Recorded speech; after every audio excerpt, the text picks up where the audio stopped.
차가운 11월의 공기가 갤러리 시선에 통유리를 두드렸다. 한지원은 마지막 관람객이 떠난 것을 확인하고 텅 빈 전시장의 조명을 하나씩 껐다. 어둠이 내려앉은 공간에는 그녀의 또각거리는 하이힐 소리만이 유일한 생명의 흔적처럼 울려 퍼졌다. 그녀는 강남의 화려함과는 거리가 먼 조용한 삼청동 골목에 자리한 이 작은 갤러리의 수석 큐레이터이자 감정사였다. 그녀의 일상은 정확한 시계추처럼 움직였다. 아침에는 고미술품의 진위를 가리고 오후에는 신진 작가들의 도발적인 설치 미술을 검토했다. 그녀의 안목은 날카로웠고 설명은 간결했으며 감정 표현은 극도로 절제되어 있었다. 업계 사람들은 그녀를 얼음 심장이라 불렀다. 그녀의 칠흑 같은 머리카락과 대비되는 창백할 정도로 흰 피부, 감정을 읽을 수 없는 깊은 눈동자는 그런 별명에 설득력을 더했다. 사무실로 돌아온 지원은 습관처럼 컴퓨터를 켜는 대신 책상, 서랍 깊숙한 곳에서 낡은 가죽 수첩을 꺼냈다. 갤러리의 고요함과는 어울리지 않는 그녀만이 아는 또 다른 삶이 그 안에 봉인되어 있었다. 수첩을 펼치자 빛바랜 신문 기사 조각이 먼저 눈에 들어왔다. 유망 중소기업 한성정밀의 비극적 몰락 탄대표 자금 압박 끝에 극단적 선택. 10년 전의 일이었지만 잉크 냄새는 마치 어제처럼 지독했다. 18살 지원의 세계는 그날 산산조각 났다. 다정했던 아버지, 언제나 따뜻한 미소를 짓던 어머니, 그 모든 것이 단 하룻밤 만에 재가 되어 사라졌다. 아버지는 독자적인 기술력을 바탕으로 한성정밀을 견실하게 이끌던 엔지니어 출신 경영인이었다. 그의 야망은 크지 않았다. 그저 정직하게 최고의 부품을 만들고 싶어 했다. 모든 비극은 은성그룹이 한성정밀의 협력을 제안하면서 시작되었다. 국내 최대 재벌 중 하나인 은성그룹의 회장 강민혁. 그는 아버지에게 기술 이전을 전제로 한 대규모 합작 투자를 약속했다. 아버지는 그것을 일생일대의 기회라 믿었다. 하지만 그것은 교묘하게 설계된 약탈의 시작이었다. 강민혁은 계약서의 독소 조항을 이용해 기술만 빼돌렸고 동시에 정치권과 금융권을 압박해 한성정밀의 자금줄을 막아버렸다. 아버지는 백방으로 뛰어다녔지만 거대한 재벌의 힘 앞에서 개인의 정의는 무력했다. 기술은 도둑맞고 공장은 차압당했으며 집에는 붉은 딱지가 나붙었다. 아버지는 마지막까지 강민혁을 만나려 했지만 그에게 돌아온 것은 경비원들의 거친 손길뿐이었다. 절망의 끝에서 아버지는 아내와 함께 스스로 목숨을 끊었다.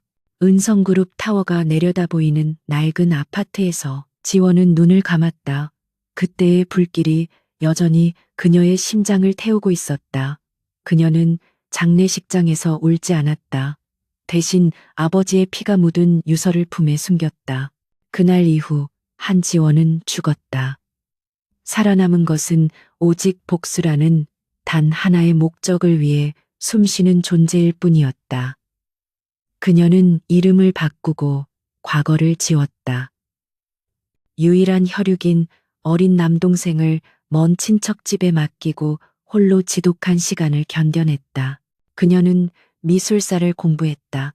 예술은 가장 고상한 형태의 권력이자 부의 상징이었고 강민혁과 같은 재벌들이 자신의 천박한 근본을 숨기기 위해 가장 탐내는 물건이었다. 그녀는 그들의 세계로 들어가기 위해 예술을 무기로 선택했다. 최고의 감정사가 되기 위해 밤낮을 가리지 않고 공부했고 일부러 작은 갤러리에 몸을 숨겼다.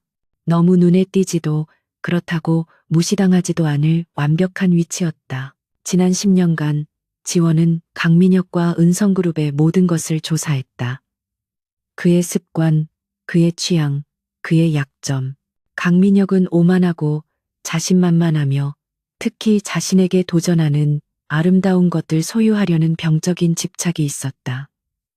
그것이 희귀한 예술품이든 혹은 사람이든 지원은 수첩의 다음 장을 넘겼다. 그곳에는 강민혁의 얼굴 사진이 클립으로 고정되어 있었다. 사진 속 그는 언론 인터뷰에서 특유의 여유로운 미소를 짓고 있었다. 성공한 사업가의 위선적인 얼굴. 지원은 그 미소 뒤에 숨겨진 탐욕과 잔인함을 알고 있었다. 그녀는 지난 몇 년간 그가 참석하는 모든 자선 경매와 VIP 파티의 목록을 꿰고 있었다. 그리고 마침내 기회가 왔다. 다음 주 금요일 S타워 호텔에서 열리는 은성문화재단 자선 경매의 밤. 강민혁이 가장 공을 들이는 행사 중 하나였다. 그는 이 행사를 통해 자신의 야만적인 자본 축적 과정을 세탁하고 고상한 문화 후원자라는 이미지를 구축했다. 이번 경매에는 특히 그가 오랫동안 노려왔던 조선시대 희귀백자 하나가 출품될 예정이었다. 지원은 그것을 미끼로 사용할 생각이었다. 지원은 책상 위 작은 거울을 들여다봤다. 거울 속에는 냉정하고 지적인 큐레이터 한지원의 얼굴이 있었다.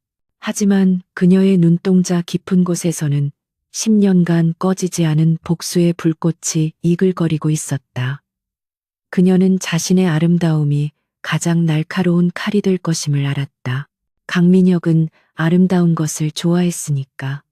특히 그것이 자신을 파멸시킬 독을 품고 있다는 것을 모른 채 손에 넣을 때 그 쾌감은 더욱 클 터였다. 그녀는 수첩을 덮고 다시 서랍 깊숙이 밀어넣었다. 이제 무대에 오를 시간이었다. 그녀는 옷장에서 가장 화려하지만 동시에 가장 절제된 디자인의 검은색 드레스를 꺼냈다. 목걸이는 하지 않을 것이다. 그녀의 목선과 쇄골 자체가 그 어떤 보석보다 강력한 무기였다. 그녀의 계획은 단순했다. 그의 눈에 띄고 그의 호기심을 자극하고 그가 스스로 그녀를 탐하게 만드는 것. 지원은 강민혁에 대해 모르는 것이 없었다. 그는 자신이 통제할 수 없는 것은 견디지 못했다. 그녀는 그에게 완벽하게 통제되는 듯 보이면서 동시에 그가 결코 가질 수 없는 존재가 될 것이다. 그녀는 그의 가장 가까운 곳으로 파고들어 그가 아버지를 무너뜨렸던 것과 똑같은 방식으로 그의 모든 것을 무너뜨릴 것이다. 냉혹하고 철저하게 그리고 자비 없이 그녀는 휴대폰을 들어 누군가에게 짧은 메시지를 보냈다. 다음 주 금요일 S타워 준비 완료. 곧바로 답장이 왔다. 행운을 빈다. 하지만 기억해. 그자는 괴물이야. 지원은 메시지를 삭제했다. 그녀의 조력자는 과거 아버지의 회사에서 부당하게 해고당했던 재무 담당 이사였다. 그 역시 모든 것을 잃었고 지원의 계획에 자신의 남은 생을 걸었다. 지원은 창밖의 어두운 도시를 내려다보았다.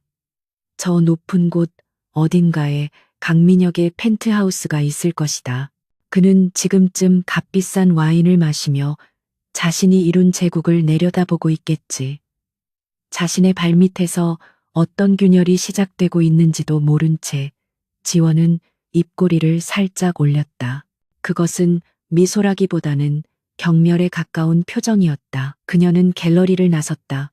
차가운 밤 공기가 그녀의 뺨을 스쳤지만 그녀는 추위를 느끼지 못했다. 그녀의 심장은 이미 10년 전 그날 아버지의 유서와 함께 얼어붙었다. 이제 남은 것은 오직 하나. 그 얼어붙은 심장으로 강민혁이라는 거대한 불지옥을 향해 걸어 들어가는 것뿐이었다. 복수는 이제 막 서막을 올리고 있었다. 그녀는 천천히 자신의 낡은 차에 시동을 걸었다. 엔진 소리가 밤의 정적을 깨뜨렸다. 그녀의 눈은 S타워가 있는 방향을 향해 고정되었다. 그곳은 그녀의 목표 지점이자 그녀가 모든 것을 끝내야 할 무대였다. 그녀는 자신의 운명을 향해 가속 페달을 밟았다. 10년의 기다림이 끝나는 순간이었다. 지원은 S타워 호텔의 화려한 연회장 입구에 섰다. 최고급 샹들리에가 눈부신 빛을 쏟아냈고 클래식 음악이 공기 중에 부드럽게 흘렀다. 대한민국 상위 1%의 인사들이 값비싼 드레스와 턱시도를 차려입고 가식적인 미소를 나누고 있었다. 지원은 그 위선적인 풍경을 무표정하게 훑어보았다. 그녀의 검은색 드레스는 다른 화려한 색채들 사이에서 오히려 독보적인 존재감을 뿜어냈다. 그녀는 초대장을 내밀었다. 갤러리 시선의 수석 큐레이터 한지원. 이름이 확인되자 직원이 정중하게 고개를 숙였다. 그녀는 천천히 연회장 안으로 걸어 들어갔다. 모든 움직임은 계산된 것이었다. 우아하지만 거리를 두는 걸음걸이, 주변을 둘러보는 듯하지만 실제로는 단 한 사람의 위치만을 좇는 시선. 강민혁은 연회장 중앙에서 몇몇 정치인들과 이야기를 나누고 있었다. 50대 후반의 나이에도 불구하고 그는 철저한 자기 관리로 다부진 체격을 유지하고 있었다. 최고급 맞춤 정장이 그의 권위적인 분위기를 더욱 강조했다. 그는 주변 사람들을 압도하는 특유의 카리스마를 지니고 있었지만 지원의 눈에는 그저 탐욕스러운 약탈자의 모습으로 보일 뿐이었다. 지원은 그에게 곧장 다가가지 않았다. 사냥감은 서서히 접근해야 하는 법이다. 그녀는 경매에 출품될 예술품들이 전시된 곳으로 향했다. 그녀의 목표물인 달빛 백자가 투명한 보호 유리관 안에서 은은한 빛을 발하고 있었다. 조선 중기의 희귀한 작품으로 그 가치를 아는 사람은 드물었다.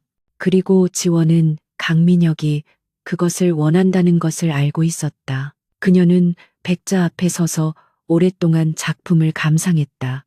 그녀의 표정은 전문가의 진지함으로 가득 차 있었다. 그녀는 작품의 미세한 균열, 유약의 흐름까지 꿰뚫어 보는 듯한 눈빛으로 백자를 응시했다. 그녀는 주변의 시선이 자신에게 집중되고 있음을 느꼈다. 그 중에는 강민혁의 날카로운 시선도 포함되어 있었다. 예상대로 강민혁이 먼저 움직였다. 그는 정치인들에게 양해를 구하고 천천히 지원에게 다가왔다. 무거운 구둣발 소리가 그녀의 뒤에서 멈췄다. 작품의 조예가 깊으신 것 같습니다. 중저음의 목소리. 10년 전 아버지의 절규를 묵살했던 바로 그 목소리였다. 지원은 천천히 고개를 돌렸다. 그녀는 놀라거나 당황한 기색 없이 마치 처음 만나는 낯선 사람을 대하듯 무심하게 그를 바라보았다. 그저 아름다운 것에 대한 경외심일 뿐입니다. 회장님. 그녀는 그가 강민혁임을 이미 알고 있다는 듯 자연스럽게 호칭을 사용했다. 강민혁의 눈썹이 살짝 치켜 올라갔다. 그는 자신의 얼굴을 모르는 사람이 없다는 사실에 익숙했지만 이토록 당당하고 매혹적인 여자는 처음이었다. 한지원이라고 합니다. 갤러리 시선에서 일하고 있습니다. 지원이 먼저 자신을 소개하며 엷은 미소를 지었다. 하지만 그 미소는 눈까지 닿지 않았다. 강민혁입니다. 그가 손을 내밀었다. 지원은 그의 손을 망설임 없이 맞잡았다. 차가운 그녀의 손이 그의 뜨거운 손바닥에 닿았다. 강민혁은 그 차가움에서 기묘한 전율을 느꼈다. 저 백자에 대해 어떻게 생각하십니까? 한 큐레이터? 지원은 시선을 다시 백자로 돌렸다. 완벽에 가깝죠. 하지만 저 밑바닥에 아주 미세한 유약 뭉침이 아쉽군요. 아마 가마 소성 과정에서 생긴 작은 실수였겠죠. 하지만 오히려 그 불완전함이 이 백자를 유일무이하게 만듭니다. 그녀의 목소리는 조용했지만 힘이 있었다. 강민혁은 흥미롭다는 듯 그녀를 바라보았다. 대부분의 사람들은 그의 앞에서 아첨하거나 긴장하기 바빴다. 하지만 이 여자는 달랐다. 그녀는 자신을 조금도 두려워하지 않았다. 불완전함이 가치를 만든다라 흥미로운 시각이군요. 진정한 가치는 완벽함이 아니라 희소성에서 나오니까요. 그리고 저 백자는 그 희소성을 증명하고 있죠. 지원은 말을 마치고 강민혁을 정면으로 응시했다. 그녀의 눈동자는 깊고 어두워서 강민혁은 순간 자신이 그 안으로 빨려 들어가는 듯한 착각을 느꼈다. 바로 그때 경매의 시작을 알리는 사회자의 목소리가 울려 퍼졌다. 강민혁은 아쉽다는 듯 입맛을 다셨다. 경매가 시작되는군요. 잠시 후에 다시 대화를 나눌 수 있길 바랍니다. 그는 지원에게 가벼운 목례를 하고 자신의 VIP 좌석으로 돌아갔다. 지원은 그의 뒷모습을 바라보며 속으로 웃었다. 미끼는 성공적으로 던져졌다. 강민혁은 그녀라는 희소하고 불완전한 존재에 강한 호기심을 느끼기 시작했다. 그녀는 연회장 구석, 눈에 잘 띄지 않는 곳에 자리를 잡았다. 이제 본격적인 연극이 시작될 차례였다. 그녀는 오늘 밤 강민혁이 그토록 원하던 백자를 자신의 손에 넣을 생각이었다. 경매의 열기는 서서히 달아올랐다. 사회자는 능숙하게 분위기를 주도하며 현대 미술품 몇 점을 높은 가격에 낙찰시켰다. 한지원은 샴페인 잔을 든 채 그림자처럼 구석에 서서 강민혁을 관찰했다. 그는 경매의 흐름을 완벽하게 장악하고 있었다. 그가 손을 들 때마다 경쟁자들은 주저했고 그는 마치 사자가 제 영역을 어슬렁거리듯 여유롭게 원하는 것들을 손에 넣었다. 하지만 지원은 알 수 있었다. 그의 진짜 목표는 아직 나오지 않았다. 그가 낙찰받은 그림들은 그저 본 게임 전에 여흥에 불과했다. 그의 시선은 이따금씩 연단 옆 특별 조명 아래 놓인 달빛 백자를 향했다. 그 눈빛에는 노골적인 소유욕이 번득였다. 그는 저 백자를 단순한 예술품이 아니라 자신의 부와 안목을 과시할 또 하나의 전리품으로 여기고 있었다. 마침내 사회자의 목소리가 한 톤 높아졌다. 이제 오늘의 하이라이트입니다. 조선 중기, 가치를 따질 수 없는 희대의 명작, 월광백자,月광박치입니다. 모든 조명이 꺼지고 오직 백자만이 순백의 빛을 발하며 어둠 속에서 떠올랐다. 장내의 감탄사가 흘러나왔다. 지원은 잔을 내려놓고 허리를 고추 세웠다. 연극의 이막이 오를 시간이었다. 시작가는 50억 원입니다. 사회자의 외침과 동시에 장내가 술렁였다. 웬만한 중소기업의 가치와 맞먹는 금액이었다. 몇몇 컬렉터가 망설이는 사이 강민혁이 테이블 위 버튼을 가볍게 눌렀다. 그의 번호판에 불이 들어왔다. 70억 강민혁 회장님이십니다. 사회자가 흥분해서 외쳤다. 순식간에 20억이 뛰었다. 이것은 단순한 입찰이 아니라 다른 경쟁자들의 길을 꺾으려는 과시였다. 모두가 숨을 죽였다. 강민혁은 여유롭게 샴페인 잔을 들어 입술에 가져갔다. 그는 이미 자신이 이 백자의 주인이라고 확신하고 있었다. 그의 오만한 시선이 백자를 넘어 연회장을 훑었다. 70억 더 없으십니까? 이 위대한 작품의 주인이 결정되기 직전입니다. 셋을 세겠습니다. 하나, 둘, 사회자의 망치가 막 내려치려는 순간이었다. 75억, 맑고 차가운 목소리가 연회장의 정적을 깨뜨렸다. 모든 시선이 소리가 난 곳, 연회장 구석의 어둠 속에 서 있는 한지원에게로 향했다. 강민혁의 손이 허공에서 멈칫했다. 그의 미간이 미세하게 좁혀졌다. 그는 지원을 바라보았다. 그녀는 조금의 동요도 없이 그저 담담하게 무대 위의 백자를 응시하고 있었다. 그녀의 검은 드레스는 마치 그녀의 배경이 되어주기 위해 존재하는 듯했다. 75억. 갤러리 시선의 한지원 큐레이터님이십니다. 사회자는 이 예상치 못한 경쟁에 더욱 흥분했다. 강민혁이 피식 웃었다. 흥미롭다는 표정이었다. 그는 버튼을 다시 눌렀다. 80억. 그의 목소리에는 이 게임을 주도하는 자의 여유가 묻어났다. 85억. 지원은 한치의 망설임도 없이 숫자를 불렀다. 그녀는 강민혁을 쳐다보지도 않았다. 마치 그는 존재하지 않는다는 듯이 오직 작품과 자신만이 이 공간에 있다는 듯이 행동했다.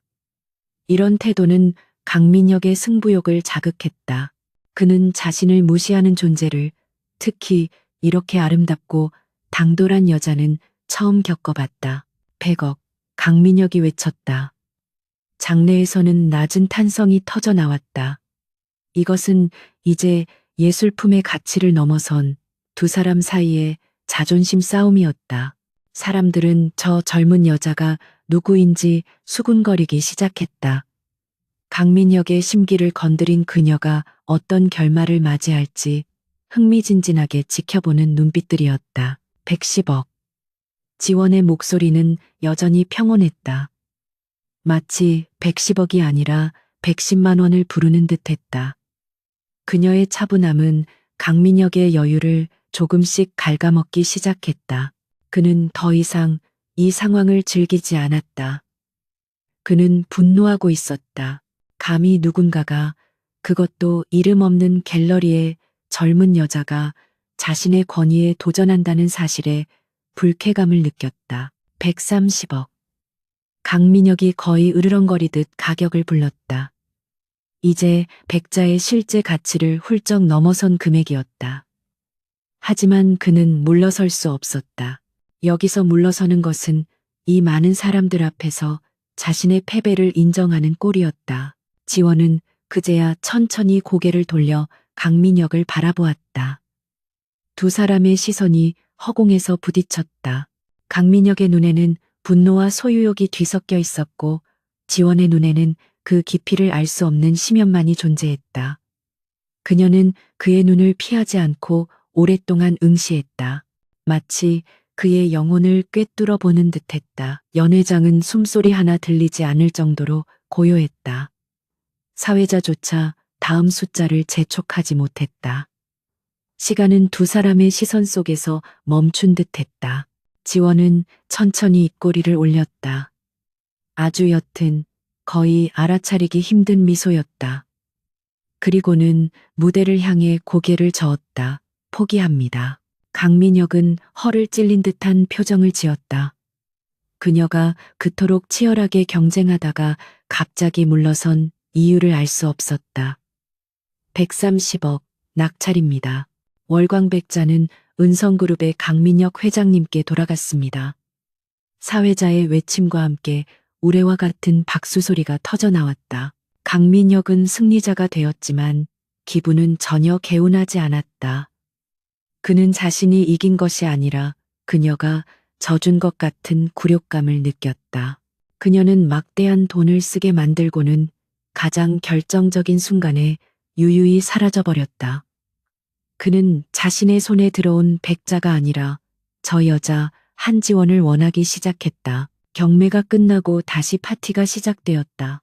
사람들은 강민혁에게 몰려와 축하 인사를 건넸지만 그의 시선은 오직 연회장을 빠져나가려는 지원의 뒷모습에 고정되어 있었다. 그는 인파를 헤치고 그녀에게 다가갔다. 잠깐만, 한 큐레이터. 지원이 멈춰서서 돌아보았다. 그녀의 얼굴에는 승패에 대한 어떤 감정도 드러나지 않았다. 축하드립니다, 회장님. 결국 원하시던 것을 손에 넣으셨네요. 그녀의 목소리에는 약간의 조롱기가 섞여 있는 듯했다. 강민혁은 그녀의 당돌함에 오히려 매료되었다. 왜 포기한 거지? 당신 저 백자를 정말 원했던 것 같았는데. 그는 그녀의 의도를 알고 싶었다. 지원은 그를 똑바로 바라보며 대답했다. 저는 그저 저 백자가 자신의 가치를 제대로 인정받기를 바랐을 뿐입니다. 그리고 회장님께서 그 가치를 증명해 주셨죠.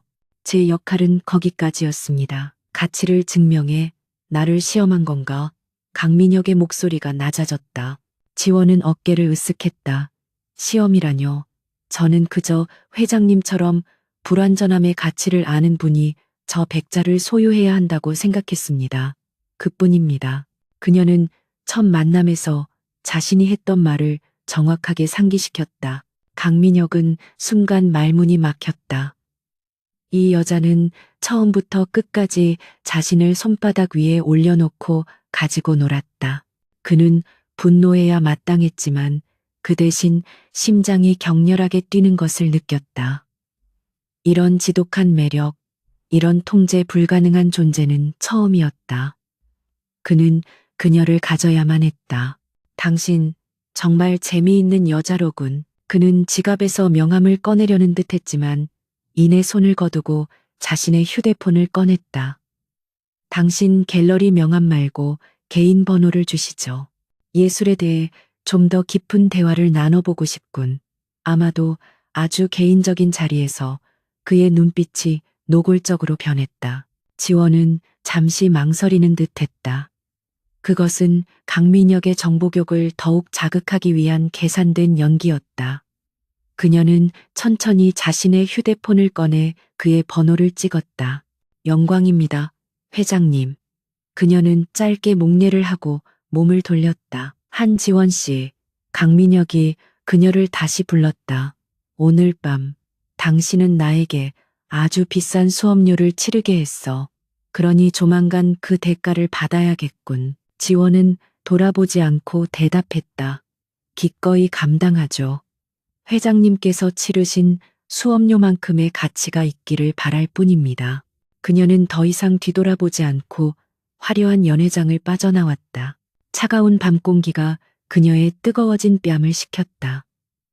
S타워 호텔을 나온 지원은 어두운 골목으로 들어서자마자 참았던 숨을 몰아쉬었다. 심장이 미친 듯이 뛰고 있었다. 10년 동안 억눌러 왔던 증오와 방금 전의 긴장감이 뒤섞여 온몸이 떨렸다. 그녀는 벽에 몸을 기댔다. 강민혁의 그 탐욕스러운 눈빛. 아버지를 파멸시킬 때도 저런 눈빛이었을까? 그녀는 구역질이 치밀어 오르는 것을 애써 참았다. 하지만 이내 그녀의 입가에 차가운 미소가 번졌다. 모든 것이 계획대로였다. 미끼는 완벽하게 물렸다. 강민혁은 이제 한지원이라는 여자에게 완전히 매료되었다. 그는 자신이 희귀한 백자를 손에 넣었다고 생각하겠지만 사실 그가 손에 넣은 것은 자신을 파멸시킬 독이 든 성배였다. 지원은 휴대폰을 확인했다. 강민혁이라는 이름으로 저장된 번호가 선명하게 빛나고 있었다. 이제 지옥의 문이 열렸다. 경매의 밤이 끝나고 정확히 이틀 뒤 갤러리 시선은 난데없는 꽃들의 습격에 점령당했다. 한지원의 작은 사무실은 물론 전시장 입구까지 발 디딜 틈 없이 최고급 수입 장미와 백합이 가득 찼다. 모든 꽃바구니에는 단 한 사람의 이름만이 적혀 있었다. 강민혁 갤러리 직원들은 난생 처음 보는 광경에 수군거렸지만 지원은 표정 하나 바꾸지 않고 꽃들을 치우게 했다. 그것은 시작에 불과했다. 강민혁의 구애는 저돌적이고 거침없었다. 재벌 총수다운 방식이었다. 그는 돈으로 살 수 있는 모든 것을 그녀에게 쏟아부었다. 희귀한 예술품 도록, 한정판 명품 가방, 최고급 레스토랑의 저녁 식사 초대. 그는 자신의 부와 권력을 노골적으로 과시하며 그녀를 압박했다. 지원은 강민혁의 연락을 대부분 피했다. 때로는 바쁘다는 핑계로, 때로는 갤러리의 중요한 감정 업무를 내세웠다. 그녀의 거절은 강민혁의 오기를 더욱 부채질했다. 그는 자신의 돈과 권력으로도 쉽게 손에 들어오지 않는 이 차가운 여인에게 완전히 매료되었다. 그녀의 도도함은 그에게 신선한 도전 과제였다. 지원은 이 밀고 당기기를 정교하게 조율했다. 그녀는 강민혁에게 자신이 만만한 여자가 아님을 분명히 보여주면서도 동시에 그의 제안에 완전히 무관심하지는 않다는 인상을 주었다. 그녀는 돈에 굴복하는 속물처럼 보이지 않으면서 동시에 더 큰 야망을 가진 현실적인 여자로 비치길 원했다. 한지원 씨, 당신이 원하는 게 뭡니까? 일주일 만에 겨우 성사된 통화에서 강민혁이 조바심을 참지 못하고 물었다. 그의 목소리에는 평소의 여유 대신 초조함이 묻어났다. 지원은 창밖을 내다보며 차분하게 대답했다. 저는 제 일을 사랑합니다, 회장님. 그리고 제 삶의 방식을 존중받고 싶습니다. 회장님의 호의는 감사하지만 그것이 제 일상을 방해하는 것은 원치 않습니다. 일상이라. 강민혁이 낮은 소리로 웃었다. 당신이 지금 누리는 그 일상보다 훨씬 더 대단한 것을 줄 수 있다면 어떻겠소? 예를 들면 어떤 것일까요? 지원은 마치 순진한 질문을 던지는 듯 되물었다. 예를 들면 은성그룹. 그의 목소리는 유혹적이었다. 내 옆에 있으시오. 당신이 원하는 모든 것을 가질 수 있게 해주지.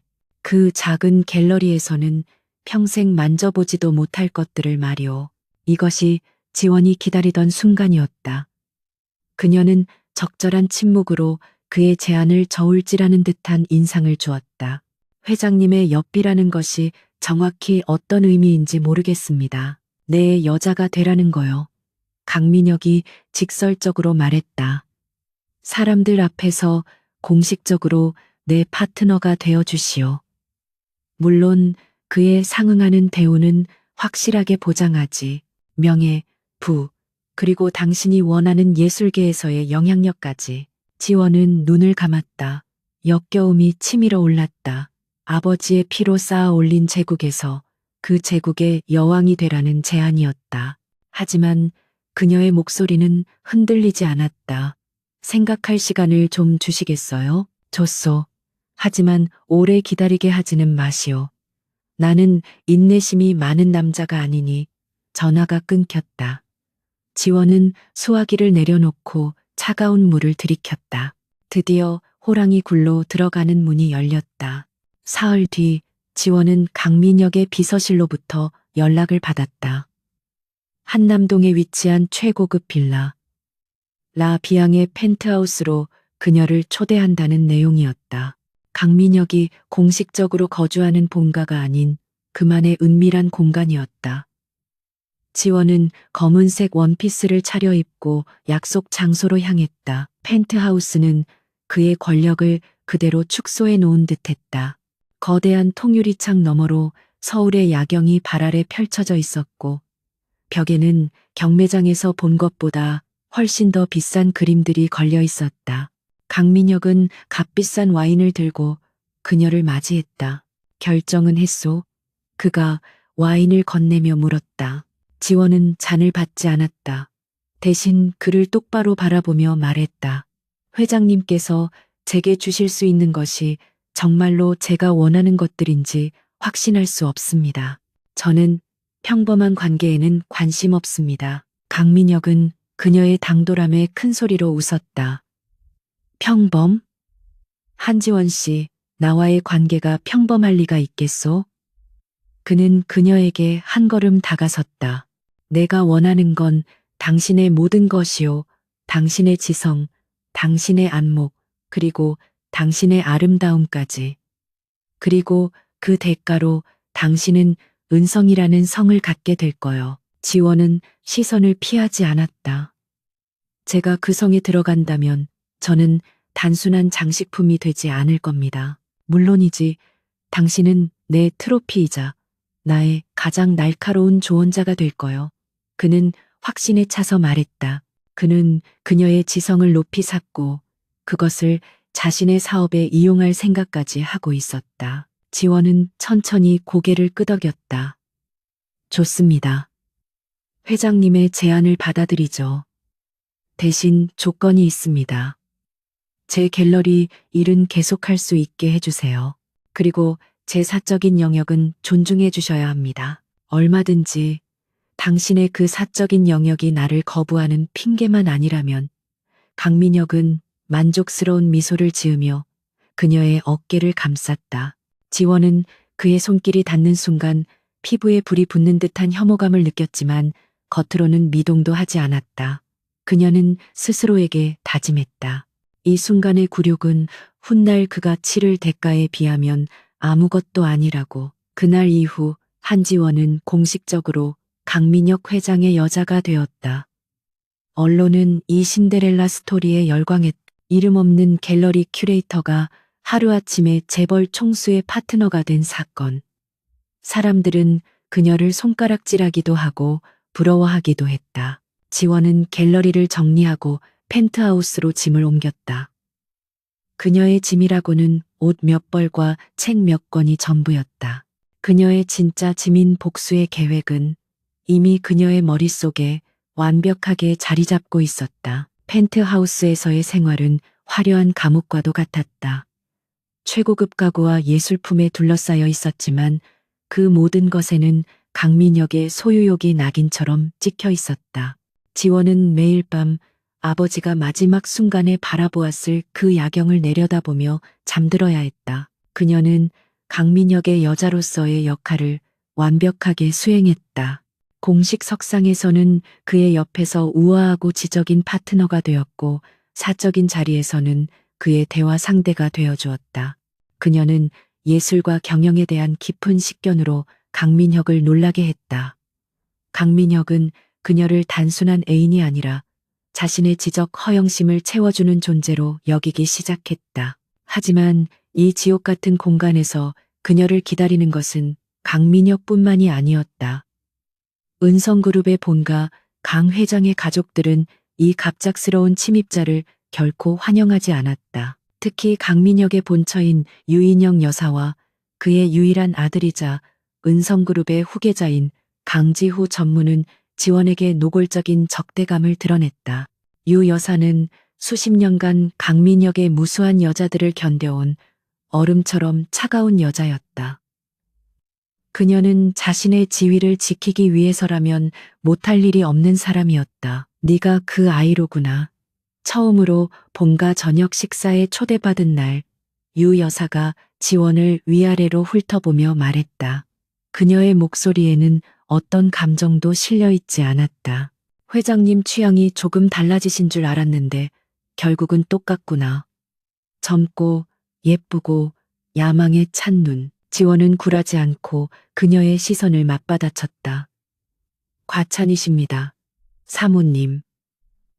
저는 그저 회장님의 안목을 존경할 뿐입니다. 안목이라. 옆에 앉아있던 강지우가 비웃음을 터뜨렸다. 그는 아버지를 꼭 닮은 오만한 눈빛으로 지원을 훑었다. 내 아버지는 물건을 고르는 안목은 탁월하지만 사람을 보는 눈은 영 형편없으시지. 특히 여자 문제는 지후야 그만하거라. 강민혁이 낮게 경고했지만 그의 목소리에는 아들을 제지하려는 의지가 별로 없어 보였다. 그는 오히려 이 긴장감 넘치는 상황을 즐기는 듯했다. 지원은 이 모든 모욕을 묵묵히 견뎌냈다. 그녀의 목표는 이들의 환심을 사는 것이 아니었다. 오히려 이들의 경멸은 그녀의 위장막이 되어주었다. 그들은 지원을 그저 돈과 권력에 눈이 먼 천박한 여자로 볼수록 그녀가 자신의 심장부에 칼을 꽂으러 왔다는 사실을 상상조차 하지 못할 것이었다. 그날 밤 펜트하우스로 돌아온 지원은 샤워기에서 쏟아지는 차가운 물줄기를 맞으며 서 있었다. 그들의 경멸 어린 시선, 강민혁의 위선적인 손길이 마치 더러운 오물처럼 느껴졌다. 그녀는 피부가 벗겨질 정도로 몸을 씻어냈다. 하지만 마음속의 혐오감은 씻겨나가지 않았다. 그녀는 샤워 가운을 걸치고 서재로 향했다. 펜트하우스에서 유일하게 강민혁이 접근을 허락하지 않은 곳, 그의 개인 서재였다. 하지만 지원은 이미 지난 며칠간 그가 서재에 들어갈 때 누르는 비밀번호를 몰래 확인해 두었다. 416, 아들의 생일. 그 잔인한 남자에게도 일말의 부성에는 남아있는 모양이었다. 지원은 차갑게 비웃으며 비밀번호를 눌렀다. 묵직한 문이 소리 없이 열렸다. 서재 안은 온통 짙은 갈색 원목으로 꾸며져 있었고 한쪽 벽면은 법률 및 경영 관련 서적들로 가득 차 있었다. 그리고 방 중앙에는 거대한 데스크톱 컴퓨터와 여러 개의 외장 하드가 놓여 있었다. 지원의 심장이 거칠게 뛰기 시작했다. 이곳이 바로 적의 심장이었다.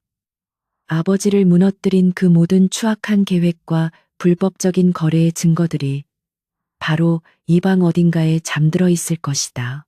지원은 컴퓨터 본체를 바라보았다. 지금 당장 그것을 열어보고 싶은 충동을 억눌렀다. 아직은 때가 아니었다. 강민혁은 교활한 자였다.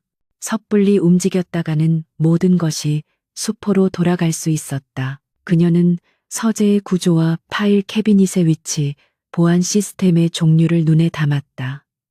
아주 작은 단서 하나라도 놓치지 않기 위해 모든 감각을 곤두세웠다. 그녀는 방 안의 공기마저 기억하려는 듯 깊게 숨을 들이마셨다. 서재를 빠져나온 지원은 다시 아무 일 없었다는 듯 침실로 향했다.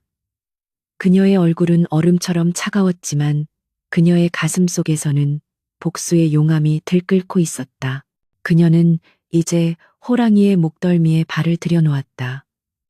이제 남은 것은 그 숨통을 끊어놓을 날카로운 이빨을 가는 것뿐이었다. 한지원의 펜트하우스 생활은 팽팽한 외줄타기 그 자체였다. 그녀는 강민혁의 완벽한 트로피이자 지적인 파트너로서의 역할을 한치의 오차도 없이 수행했다. 아침에는 그가 읽을 신문의 주요 기사를 요약해 주었고, 저녁에는 비즈니스 파트너들과의 만찬에 동행하여 예술과 문화에 대한 해박한 지식으로 분위기를 주도했다. 그녀의 존재는 강민혁의 허영심을 완벽하게 충족시켰다. 그는 자신의 젊고 아름다운 여자가 단순한 꽃병이 아니라 은성그룹의 이미지를 격상시킬 만큼 지적인 존재라는 사실에 큰 만족감을 느꼈다.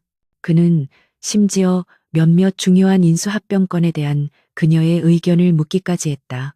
지원은 이 기회를 놓치지 않았다. 그녀는 강민혁의 신뢰를 얻기 위해 자신의 능력을 아낌없이 보여주었다. 이 M&A건은 기술력보다는 시장 점유율을 확보하는 데 목적이 있는 것 같습니다. 하지만 경쟁사의 현금 유동성을 고려할 때 너무 높은 가격을 제시하는 것은 위험 부담이 큽니다. 그녀의 분석은 날카롭고 정확했다. 강민혁은 그녀의 통찰력에 감탄했다. 당신은 갤러리가 아니라 내 전략 기획실에 앉아 있어야 할 사람이군. 그는 웃으며 말했지만 그녀의 유용성에 점점 더 의존하기 시작했다. 그는 그녀에게 더 많은 것을 보여주었고, 심지어 집무실에서 처리하던 몇 가지 서류를 펜트하우스로 가져오기도 했다. 하지만 강민혁의 곁에는 그림자처럼 그를 보좌 하는 인물이 있었다. 바로 최승현 비서실장이었다. 최 실장은 20년 넘게 강민혁의 수종 역할을 해온 인물로 강 회장의 생각과 의도를 그 누구보다 정확하게 꿰뚫고 있었다. 그는 말이 없었고 언제나 무표정한 얼굴을 하고 있었지만 그의 눈은 모든 것을 관찰하고 기록했다. 최 실장은 처음부터 한지원을 경계했다. 그는 강민혁이 거쳐간 수많은 여자들을 봐왔지만 한지원은 그들과 달랐다. 그녀는 돈이나 보석을 요구하지 않았다. 그녀가 원하는 것은 오직 강민혁의 신뢰와 정보처럼 보였다. 그는 지원이 강 회장의 서재 주변을 맴도는 것을 몇 번 목격했다. 지원은 최 실장의 감시를 느꼈지만 겉으로는 조금도 동요하지 않았다. 오히려 그녀는 최 실장에게 정중하고 예의 바르게 행동했다. 그녀는 그를 자신의 편으로 만들 수는 없겠지만 적어도 불필요한 마찰을 일으켜서는 안 된다는 것을 알았다. 지원의 목표는 여전히 강민혁의 서재였다. 그곳은 펜트하우스 내의 성역이었고 강민혁은 비서실 인원 외에는 아무도 그곳에 들이지 않았다. 지원은 그곳에 들어가기 위한 완벽한 명분을 기다렸다. 그리고 기회는 예상치 못한 순간에 찾아왔다. 어느 날 저녁, 강민혁이 급한 일로 해외 지사와 화상회의를 하던 중이었다. 그는 서재에서 격앙된 목소리로 누군가를 질책하고 있었다. 그때 지원이 조심스럽게 차를 들고 서재 문을 노크했다. 회장님, 목이 아프실 것 같아서 따뜻한 꿀차를 준비했습니다. 강민혁은 짜증 섞인 표정으로 문을 열었다. 지금 바쁜 거 안 보여? 하지만 그의 시선이 지원의 손에 들린 찻잔과 그녀의 걱정스러운 얼굴에 닿자 그의 표정이 누그러졌다. 가지고 들어와. 그것은 아주 짧은 순간이었다. 하지만 지원에게는 충분했다. 그녀는 차를 책상 위에 내려놓으며 찰나의 순간에 서재 내부를 스캔했다. 컴퓨터 모니터에는 복잡한 재무제표가 띄워져 있었고 책상 한쪽에는 VF 프로젝트라고 적힌 두꺼운 파일이 놓여 있었다. 나가봐. 강민혁이 손짓했다. 지원은 순순히 물러났지만 그녀의 머릿속에는 VF 프로젝트라는 단어가 각인되었다. 그녀는 그날 밤 강민혁이 잠든 것을 확인하고 자신의 방으로 돌아와 노트북을 켰다. 그녀는 조력자인 과거 한성정밀의 재무이사에게 암호화된 메시지를 보냈다. VF 프로젝트, 은성그룹 내부 자료, 확인 바람. 며칠 뒤 답장이 왔다. 볼철펀 프로젝트, 유동성, 위기를 겪는 중소기업을 헐값에 인수하기 위한 비밀 프로젝트. 10년 전부터 운영된 것으로 추정.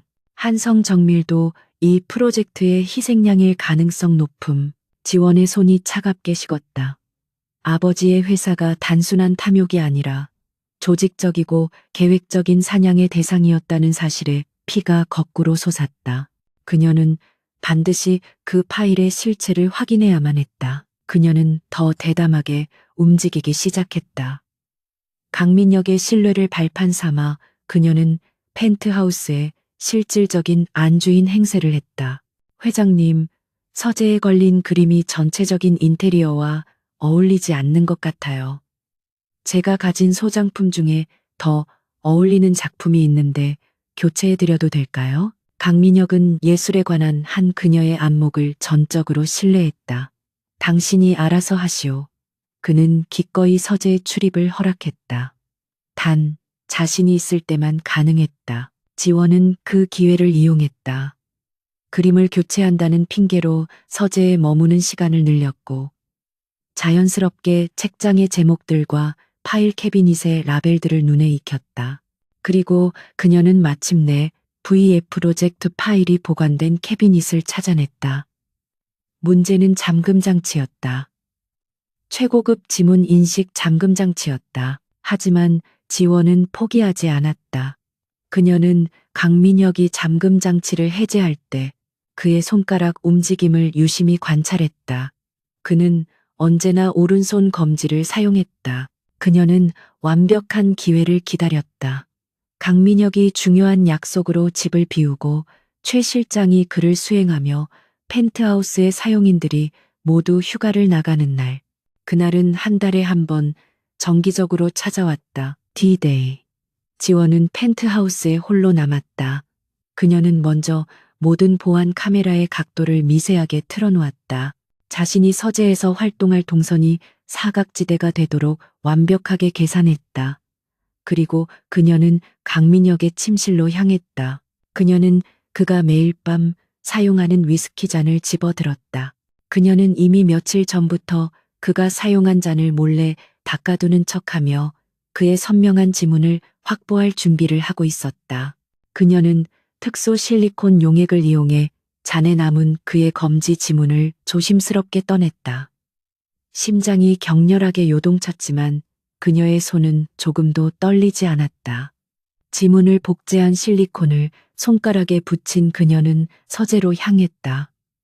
숨막히는 긴장감 속에서 그녀는 캐비닛의 지문 인식기에 손가락을 가져다 댔다.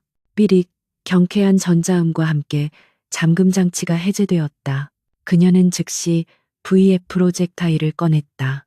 그 안에는 지난 10년간 은성그룹이 약탈한 수십 개 기업의 목록과 자금 흐름도 그리고 불법 로비 내역이 빼곡하게 정리되어 있었다. 그리고 그 첫 번째 페이지에 한성정밀의 이름이 선명하게 박혀 있었다. 아버지의 필체로 서명된 기술 이전 계약서 원본, 그리고 그 계약서 뒤에 숨겨진 이면 계약서까지. 모든 것이 그 안에 있었다. 지원은 눈물이 차오르는 것을 느꼈지만 지금은 올 때가 아니었다. 그녀는 소형 스캐너를 꺼내 모든 문서를 빠르게 스캔했다. 그때였다. 펜트하우스 현관에 도어락이 해제되는 소리가 들렸다. 삑, 삑, 삑, 삐리릭. 강민혁이었다. 약속이 취소된 것일까? 지원의 심장이 바닥으로 떨어지는 듯했다. 지원 씨, 어디 있소? 강민혁의 목소리가 거실에서 들려왔다. 지원은 미처 파일을 다 스캔하지 못했다. 그녀는 재빨리 서류를 정리해 캐비닛에 다시 넣고 잠갔다. 그리고 스캐너를 재킷 안주머니에 깊숙이 숨겼다. 그녀는 서재를 빠져나오기 직전 책상 위에 있던 값비싼 도자기를 일부러 팔로 쳐서 떨어뜨렸다. 와장창 요란한 파열음과 함께 도자기가 산산조각 났다. 무슨 일이오? 강민혁이 놀라 서재로 뛰어들어왔다. 그는 바닥에 주저앉아 있는 지원과 깨진 도자기 조각들을 발견했다. 죄송해요, 회장님. 서재를 정리하다가 그만 손이 미끄러져서 지원은 완벽하게 겁에 질린 연기를 했다. 그녀의 눈에는 눈물이 그렁그렁 맺혀 있었다. 강민혁은 수십억 원짜리 도자기가 깨진 것에는 아랑곳하지 않고 그녀가 서재에 있다는 사실에 미간을 찌푸렸다. 내가 없을 땐 서재에 들어오지 말라고 했을 텐데 그림이 조금 비뚤어진 것 같아서 바로잡으려다가 정말 죄송해요. 지원은 떨리는 목소리로 변명했다. 강민혁은 그녀의 겁먹은 얼굴을 잠시 노려보았다. 그녀의 연기는 흠잡을 데가 없었다. 그는 깨진 도자기 조각으로 시선을 돌렸다. 됐어. 어차피 질리던 참이었어. 다친 데는 없어? 그의 의심은 일단 그녀의 연약한 모습 앞에서 누그러진 듯했다. 하지만 그날 밤 강민혁은 잠든 지원을 몰래 바라보며 깊은 생각에 잠겼다. 오늘따라 그녀의 행동이 어딘지 모르게 부자연스러웠다. 그녀는 자신이 아끼는 도자기를 깰 만큼 부주의한 여자가 아니었다. 그녀의 지성, 그녀의 완벽함, 그리고 돈의 초연한 태도, 이 모든 것이 그가 지금까지 만나왔던 여자들과는 너무도 달랐다. 그는 문득 경매장에서 그녀가 자신을 도발했던 일을 떠올렸다. 그녀는 처음부터 자신을 꿰뚫어보고 있는 듯했다. 어쩌면 그녀의 순종적인 태도 뒤에 다른 무언가가 숨겨져 있는 것은 아닐까. 다음 날 아침 강민혁은 최승현 실장을 자신의 집무실로 불렀다. 최 실장. 네, 회장님. 한지원 씨에 대해 좀 알아봐야겠어. 최 실장의 무표정한 얼굴에 처음으로 미세한 파문이 일었다.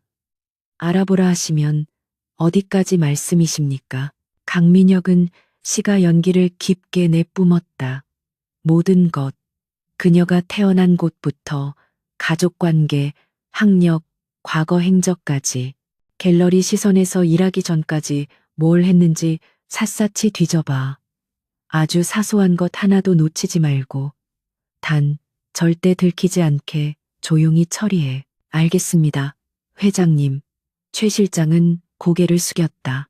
그의 눈에는 그럴 줄 알았다는 듯한 차가운 빛이 스쳤다. 같은 시각 펜트하우스의 지원은 어젯밤 확보한 스캔 파일을 자신의 조력자에게 전송하고 있었다. 그녀는 강민혁의 의심을 눈치채지 못했지만 그를 속였다는 안도감과 함께 적의 심장부에서 더 큰 위험을 감수해야 한다는 긴장감에 휩싸였다. 은성이라는 거대한 성체에 그녀로 인한 첫 번째 균열이 생기기 시작했다. 최승현 실장의 정보망은 대한민국에서 거미줄처럼 촘촘하고 은밀하게 작동했다.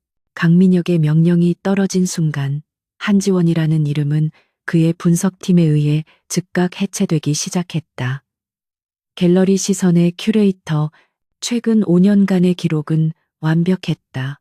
미술계에서의 평판, 학력, 거주지, 모든 것이 흠잡을 데 없이 깨끗했다. 하지만 최 실장은 이런 완벽함이야말로 가장 의심스러운 부분임을 알았다. 그는 5년 이전의 기록을 파고들었다. 한지원은 5년 전 개명 신청을 통해 법적으로 탄생한 이름이었다. 문제는 그 이전의 이름 한지연이었다. 최 실장은 한지연의 가족 관계를 추적했다. 그리고 단 몇 시간 만에 얼어붙은 진실과 마주했다. 부, 한승호, 모, 김윤희. 10년 전 은성그룹 타워가 내려다 보이는 아파트에서 동반 자살한 한성정밀의 대표 부부. 이럴 수가. 수십 년간 강민혁의 더러운 일을 처리하며 감정이 마모된 최 실장이었지만 이 사실 앞에서는 등골이 서늘해지는 것을 느꼈다. 경매장에서의 당돌함, 회장의 서재를 MA에 대한 날카로운 분석, 그 모든 것이 하나의 끔찍한 그림으로 맞춰졌다. 그는 즉시 강민혁에게 보고했다. 펜트하우스 집무실. 강민혁은 보고서를 받아들고 처음 몇 장을 넘기다 한성정밀이라는 이름이 나오자 동작을 멈췄다. 그의 얼굴에서 모든 핏기가 사라졌다. 그는 천천히 서류를 넘겼다. 한지연의 고등학교 졸업 사진과 지금의 한지원 모습이 나란히 비교되어 있었다. 한승호의 딸. 강민혁이 읊조렸다. 그의 목소리는 분노라기보다는 극도의 불쾌감과 배신감으로 가득 차 있었다. 자신을 완벽하게 속인 여자가 하찮게 밟아 죽인 줄 알았던 과거의 망령이었다는 사실에 그는 치를 떨었다.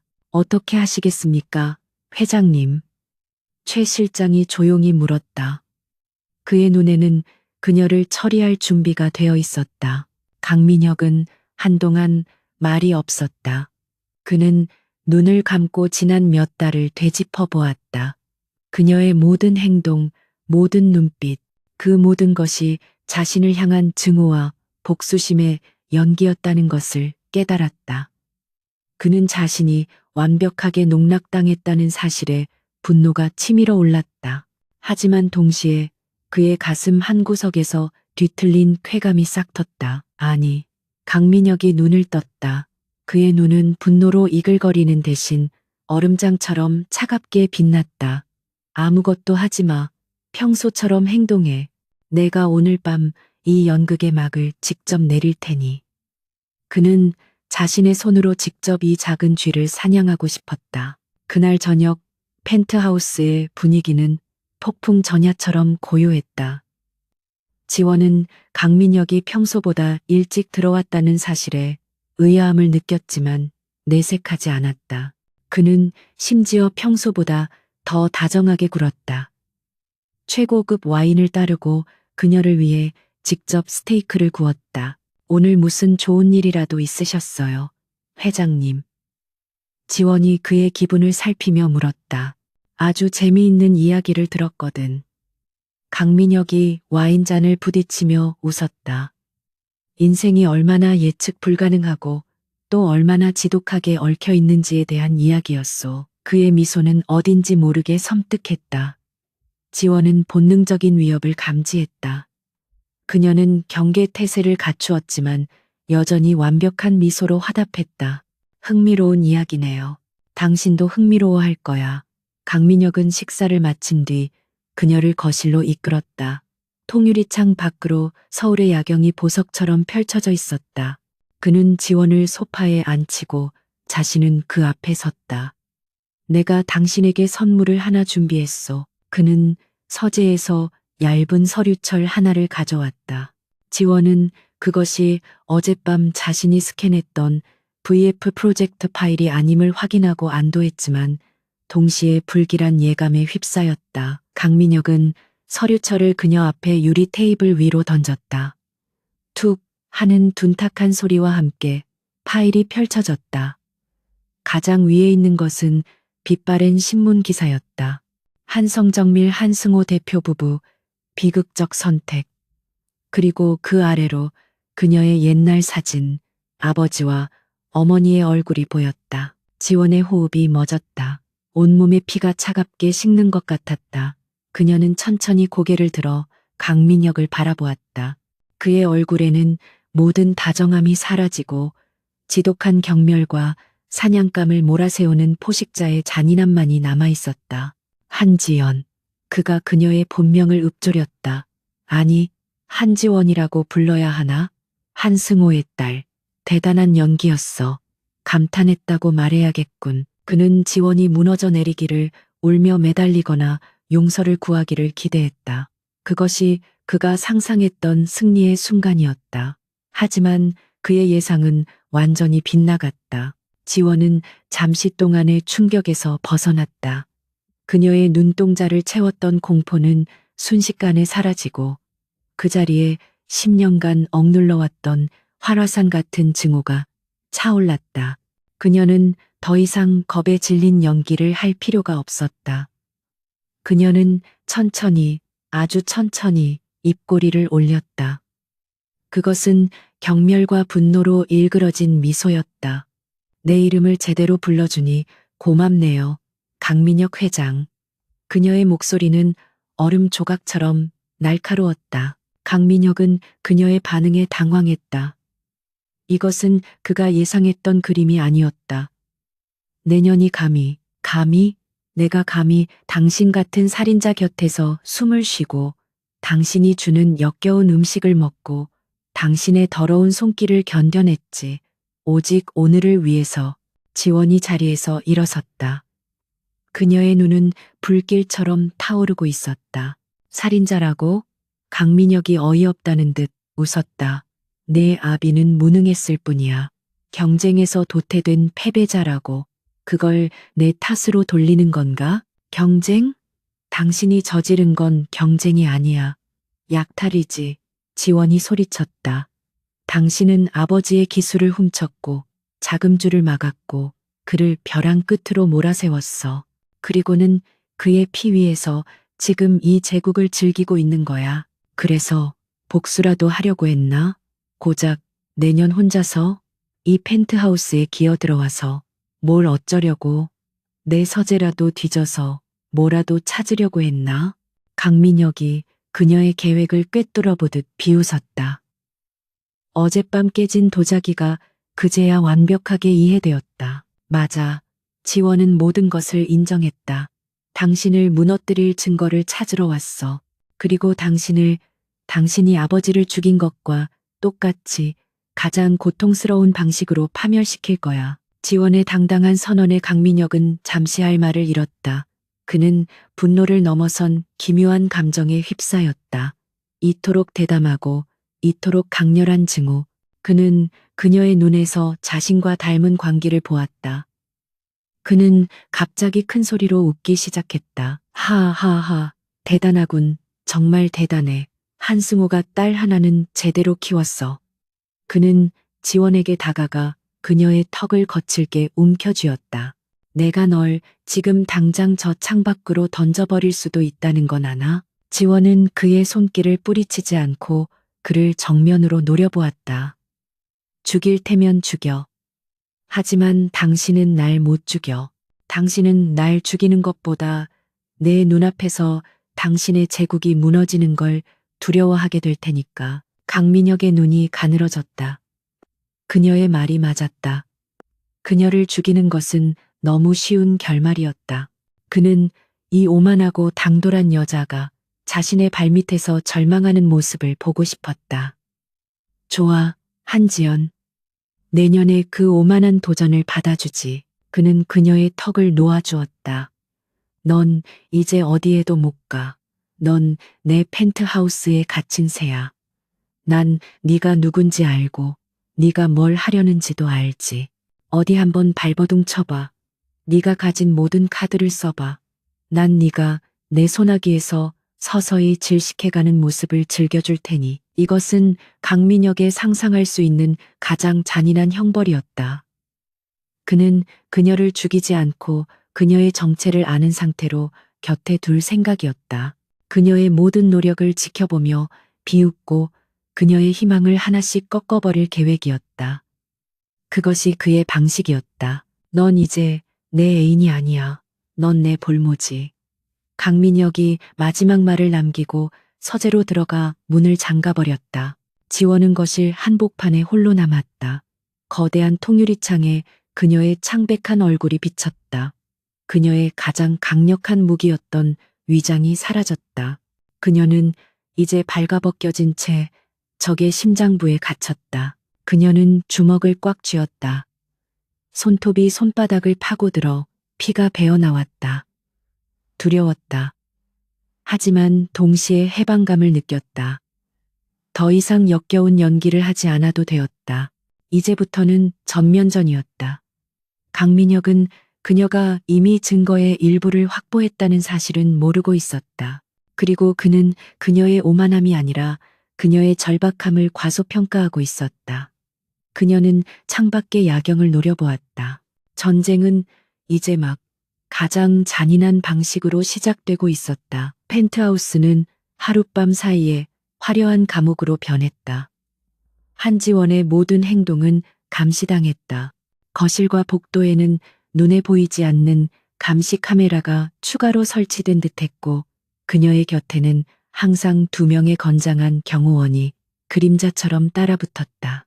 최승현 실장은 그녀의 유일한 소통 창구였으며 사실상의 간수였다. 그녀의 휴대폰과 노트북은 압수되었다. 그녀는 외부와 완전히 차단되었다.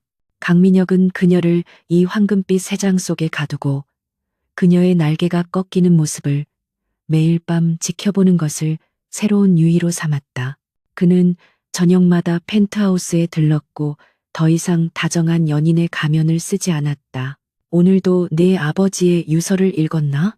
그는 와인잔을 흔들며 비아냥거렸다. 아니면 나를 어떻게 죽일지 상상이라도 했나? 네, 그 불타는 눈빛, 아주 마음에 들어. 증오에 가득 차 있지만 아무것도 할 수 없는 무력감. 그것만큼 날 즐겁게 하는 게 없지. 지원은 대답하지 않았다. 그녀는 창밖의 야경을 바라보며 침묵을 지켰다. 그녀의 침묵은 강민혁의 가학성을 더욱 부채질했다. 내 아비는 어리석었어. 그가 소파에 깊숙이 몸을 묻으며 말을 이었다. 그저 기술 하나만 믿고 덤비는 순진한 풋내기였지. 내가 이면 계약서에 서명하라고 했을 때 그는 그게 자신을 살리는 동아줄인 줄 알더군. 멍청하게도 지원은 그가 이면 계약서를 언급하자 처음으로 고개를 돌렸다. 당신이 아버지를 속인 거야. 속여? 비즈니스라고 하는 거다. 한지연. 강민혁이 웃었다. 내 아비의 기술을 담보로 자금을 빌려준 건 사실이지. 하지만 그 자금이 은성그룹의 페이퍼 컴퍼니에서 나온 돈이라는 건 몰랐을 거야. 난 그저 내 돈을 회수했을 뿐이야. 기술과 함께 그게 바로 VF 프로젝트의 핵심이었지. 그는 자신의 범죄를 자랑처럼 떠벌렸다. 그는 지원이 자신의 발 아래 완전히 무너졌다고 믿었고 이 모든 진실이 그녀의 마지막 희망까지 꺾어버릴 것이라 확신했다. 그는 그녀의 절망을 먹고 사는 괴물이었다. 지원은 그의 말을 하나도 놓치지 않고 가슴에 새겼다. 동시에 그녀는 마지막 기회를 엿보고 있었다. 그녀의 모든 소지품이 압수되었지만 단 하나 강민혁이 방심한 물건이 있었다. 그것은 그가 파트너가 된 기념으로 그녀에게 선물했던 최고급 만년필이었다. 평범한 필기구처럼 보였지만 지원은 그것이 고성능 녹음 기능을 갖춘 스파이 용품임을 진작에 알고 있었다. 그녀는 그 펜을 항상 재킷 안주머니에 꽂아 두었고 최 실장조차도 회장이 직접 선물한 고가의 액세서리라고만 생각할 뿐 의심하지 않았다. 당신은 아버지를 이긴 게 아니야. 지원이 차갑게 말했다. 그녀는 그를 도발해야 했다. 그의 입에서 가장 결정적인 말을 끌어내야 했다. 당신은 그저 비겁한 도둑질을 했을 뿐이야. 정당한 경쟁에서는 아버지를 절대 이길 수 없었으니까. 당신은 건설자가 아니라 약탈자일 뿐이니까. 강민혁의 얼굴이 순간적으로 굳었다. 그의 자존심을 건드린 유일한 말이었다. 뭐라고? 겁쟁이. 지원이 그를 노려보며 경멸을 담아 내뱉었다. 당신은 스스로 이룬 게 아무것도 없어. 그저 남의 것을 빼앗고 짓밟고 시체 위에 서 있을 뿐이야. 당신 같은 인간이 감히 내 아버지를 모욕하지 마. 이 천박한 년이. 강민혁이 이성을 잃고 그녀의 뺨을 거칠게 내리쳤다. 내 아비가 어떻게 무너졌는지 내 귀로 똑똑히 듣고 싶다. 이 말이지. 좋아. 내 아비는 내가 심어놓은 페이퍼 컴퍼니의 덫에 걸려들었어. 기술 이전을 미끼로 자금을 지원하고 동시에 정관계 로비를 통해 그의 모든 자금줄을 막아버렸지. 그는 사방이 막힌 채 서서히 질식해 죽어간 거야. 내가 그렇게 만들었으니까 그놈의 특허 기술 이제 전부 내 거야. 지원은 불타는 뺨을 움켜쥐었지만 그녀의 눈은 승리감에 차가운 빛을 띠고 있었다. 그녀의 재킷 주머니 속 만년필이 이 모든 자백을 빠짐없이 담아내고 있었다. 그녀는 드디어 호랑이의 목소리가 담긴 비수를 손에 넣었다. 하지만 이제 더 큰 문제가 남았다. 이 증거를 어떻게 밖으로 내보낼 것인가. 그날 밤부터 지원의 연기가 시작되었다. 그녀는 무너졌다. 며칠 동안 식음을 전폐했고 넋이 나간 사람처럼 창밖만 바라보았다. 그녀의 눈에 타오르던 증오는 사라지고 깊은 절망과 공허함만이 남은 듯 보였다. 강민혁은 그녀의 변화에 만족했다. 드디어 오만하던 여자의 영혼이 꺾였다고 생각했다. 이제야 네 처지를 깨달은 모양이군. 그는 승리자로서 그녀를 내려다보았다. 일주일 뒤 지원은 뼈만 앙상하게 남은 모습으로 강민혁 앞에 무릎을 꿇었다. 그녀의 목소리는 미세하게 떨리고 있었다. 회장님, 제가 졌어요. 제가 다 잘못했어요. 강민혁은 의심의 눈초리를 거두지 않았지만 그녀의 모습은 너무나도 처참했다. 이제 와서 빌면 뭐가 달라지지? 아무것도 바라지 않아요. 지원이 눈물을 흘렸다. 그저 마지막으로 부탁 하나만 들어주세요. 제발 부모님께 인사라도 드리게 해주세요. 납골당에 한 번만 가게 해주세요. 마지막으로 인사드리고 오면 그땐 회장님이 원하는 대로 개처럼 살라면 그렇게 살게요. 그녀는 그의 발치에 엎드려 애원했다. 강민혁은 자신의 발 아래 무너진 그녀의 모습을 보며 지독한 정복감을 느꼈다. 그는 그녀가 마지막 남은 인간으로서의 도리라도 하려는 것이라 생각했다. 좋아, 네 마지막 소원 정도는 들어주지. 그는 이것이 그녀의 절망을 확인하는 마지막 절차가 될 것이라 여겼다. 최 실장이 같이 갈 거다. 쓸데없는 짓 할 생각은 꿈도 꾸지 마. 다음 날 지원은 검은색 상복을 입고 최 실장과 경호원들의 감시하에 펜트하우스를 나섰다. 10여일 만에 마시는 바깥 공기였지만 그녀는 아무것도 느낄 수 없었다. 그녀의 모든 신경은 오직 하나의 임무에만 집중되어 있었다. 납골당은 한적했다. 지원은 부모님의 유골함이 안치된 칸 앞에 섰다. 유리창 너머로 아버지와 어머니의 활짝 웃는 사진이 보였다.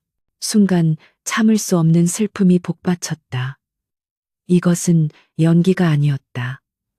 아버지, 엄마, 그녀는 유리에 이마를 대고 오열했다. 최 실장과 경호원들은 몇 걸음 떨어진 곳에서 그녀를 지켜보고 있었다.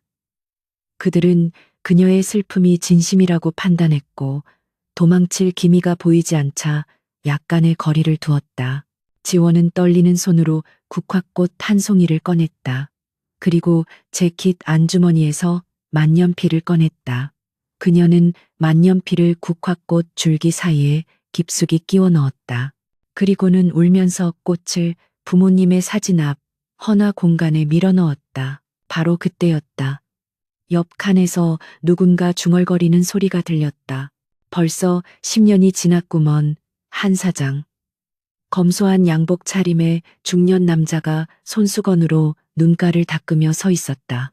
그는 지원의 조력자, 과거 한성정밀의 재무이사 김영철이었다. 김 이사는 자신의 아내 사진첩을 정리하는 척하며 지원이 놓아둔 헌화 공간으로 손을 뻗었다. 그는 자연스럽게 국화꽃들 사이에서 만년필이 숨겨진 꽃송이를 집어들고 품 안으로 넣었다. 모든 것은 단 몇 초 만에 일어났다. 최 실장의 눈에는 그저 각자의 슬픔에 잠긴 추모객 2명으로 보일 뿐이었다. 임무는 완수되었다. 김 이사는 조용히 납골당을 빠져나갔다. 지원은 모든 힘이 빠져나간 듯 바닥에 주저앉았다. 최 실장이 다가와 그녀의 팔을 거칠게 잡아 일으켰다.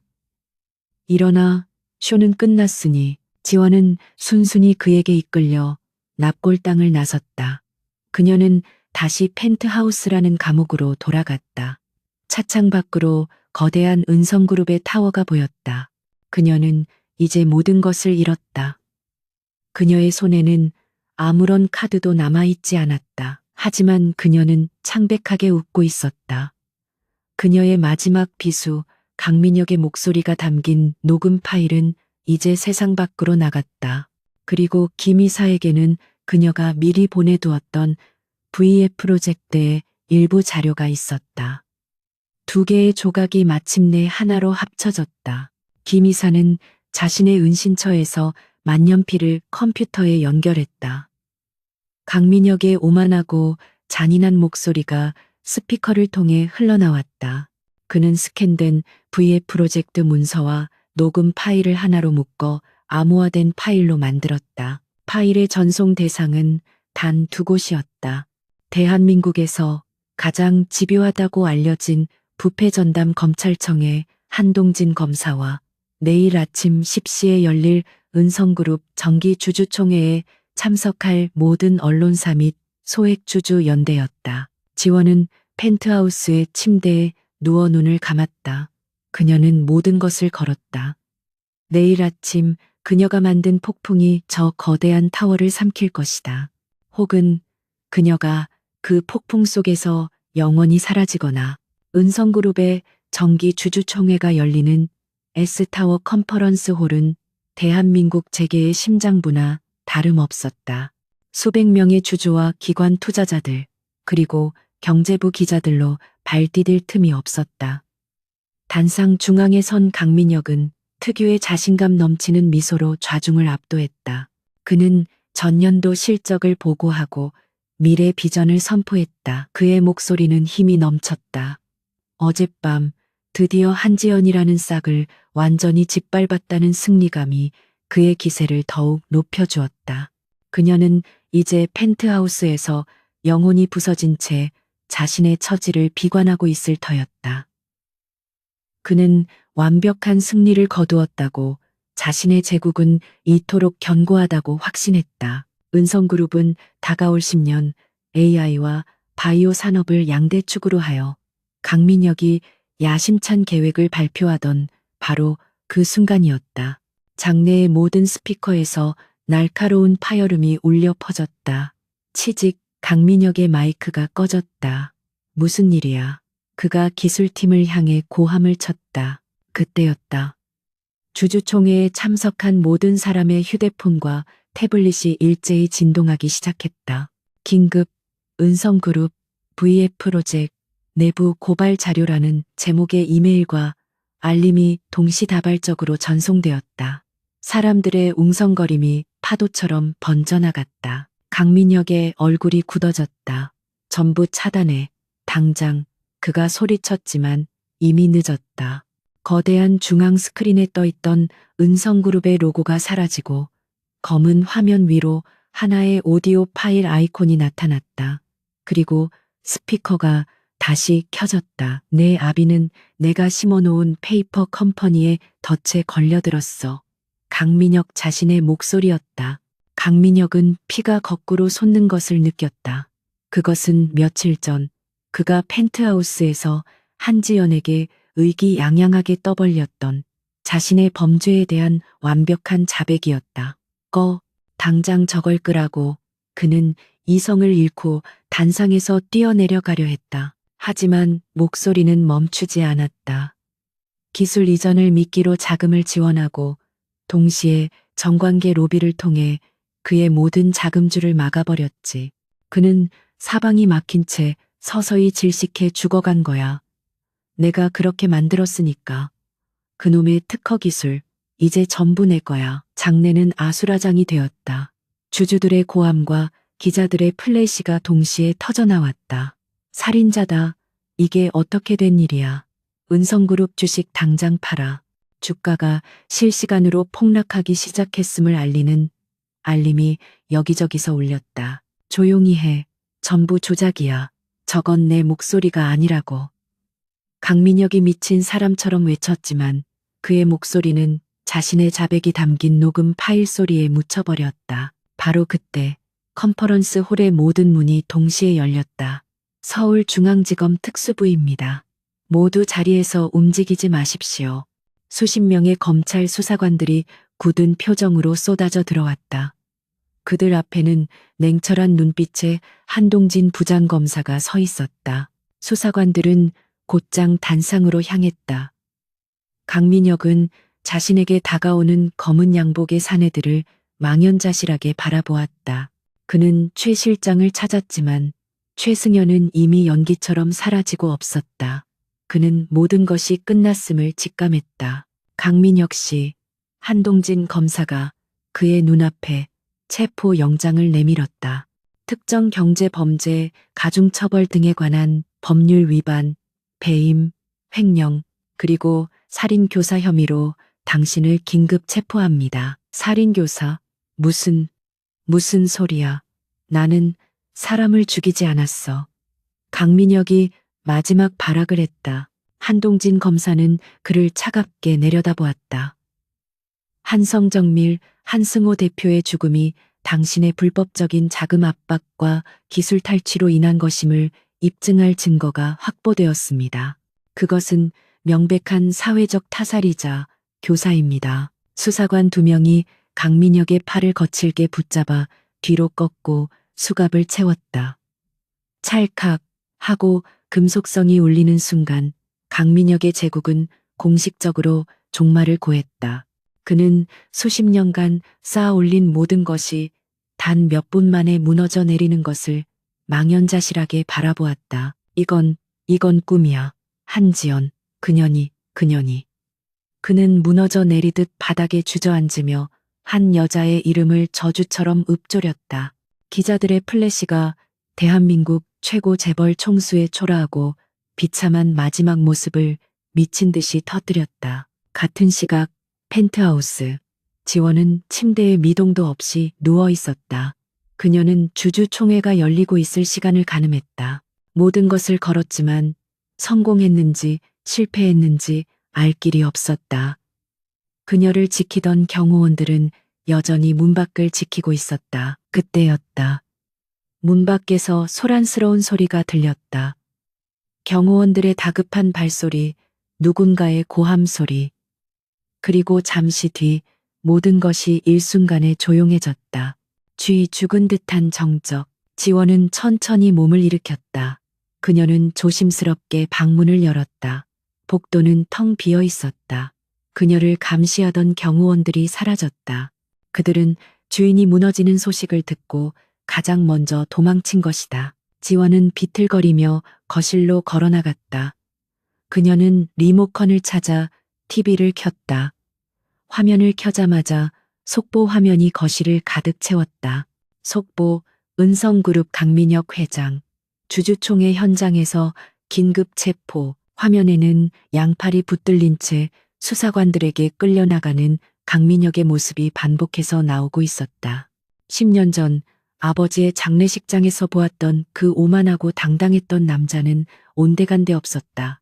초점 잃은 눈동자, 헝클어진 머리, 절망에 빠진 늙은이의 모습만이 남아 있었다. 은성그룹 주가, 사상 초유의 하한가 기록, 검찰, VF 프로젝트, 전면 수사 착수, 강민혁 일가, 경영권 포기 선언, 뉴스가 쉴 새 없이 쏟아졌다. 거대한 성체가 무너지는 소리였다. 그녀가 해냈다. 10년의 세월을 바쳐 자신의 모든 것을 불태워 이뤄낸 복수였다. 지원은 리모컨을 손에서 떨어뜨렸다. 그녀는 거대한 통유리창 앞으로 걸어나갔다. 어제까지만 해도 자신을 가두었던 감옥의 창이었다. 창밖으로는 여전히 서울의 화려한 야경이 펼쳐져 있었고 저 멀리 은성그룹 타워가 보였다. 하지만 이제 그 타워는 더 이상 괴물의 성이 아니었다. 그저 텅 빈 쇳덩어리에 불과했다. 그녀는 웃어야 할까 아니면 울어야 할까. 복수가 끝났다. 아버지를 죽인 괴물은 심판을 받았다. 그런데 왜 그녀의 가슴은 이토록 텅 비어버린 것일까? 10년 동안 그녀를 지탱해 온 것은 오직 증오라는 하나의 감정이었다. 그 거대한 불꽃이 꺼져버린 지금 그녀의 안에는 차가운 재만 남아 있었다. 그녀는 그 자리에 주저앉아 소리 없이 울었다. 그것은 기쁨의 눈물도 슬픔의 눈물도 아니었다. 자신의 청춘을, 삶을 모두 바쳐버린 대가에 대한 허무함이었다. 그녀는 아버지와 어머니를, 그리고 10년 전의 자신을 부르며 한참을 울었다. 에필로그. 그로부터 6개월이 흘렀다. 얼어붙었던 한강이 녹고 남산의 벚꽃이 흩날리는 완연한 봄이었다. 강민혁은 1심에서 무기징역에 가까운 중형을 선고받았고 은성그룹은 전문 경영인 체제로 전환되며 해체에 가까운 구조조정을 겪었다. VF 프로젝트의 전모가 드러나며 한성정밀을 비롯한 수많은 피해 기업들이 재조명받았다. 한지원은 모든 재판의 증인으로 출석해 강민혁의 범죄를 증언했다. 그녀는 그 과정에서 자신의 모든 것을 쏟아냈다. 재판이 끝난 후 그녀는 언론의 모든 인터뷰를 거절하고 자취를 감췄다. 봄볕이 따사로운 어느 주말 오후 경기도의 한적한 추모공원. 한 여자가 국화꽃 2송이를 들고 납골 땅으로 들어섰다. 그녀는 더 이상 칠흑 같은 검은 머리에 얼음 심장 큐레이터가 아니었다. 어깨까지 내려오는 부드러운 갈색 머리, 화장기 없는 얼굴, 그리고 편안한 면바지 차림. 그녀는 한지원이었다. 그녀는 부모님의 사진 앞에 섰다. 사진 속 부모님은 여전히 환하게 웃고 있었다. 아버지, 엄마, 저 왔어요. 그녀의 목소리는 더 이상 얼음장 같지 않았다. 다 끝났어요. 그녀는 유리에 이마를 대고 속삭였다. 조금 오래 걸렸죠. 죄송해요. 이제 편히 쉬세요. 그녀는 더 이상 울지 않았다.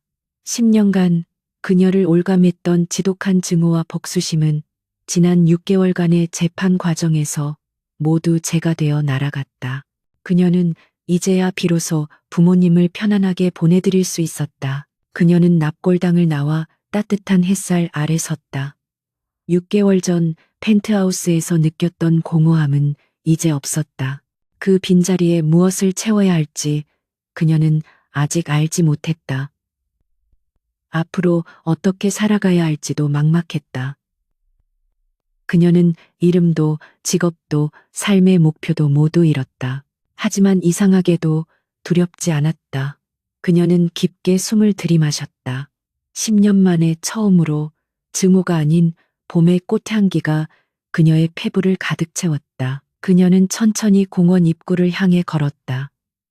그녀의 미래는 백지처럼 하얗고 불확실했지만 그것은 동시에 무엇이든 그릴 수 있는 가능성이기도 했다. 10년간의 지옥 같은 복수극은 끝났다. 한 여자가 재벌의 여자가 되었던 이유가 사라진 그곳에서 그녀의 진짜 삶이 이제 막 조용히 시작되고 있었다.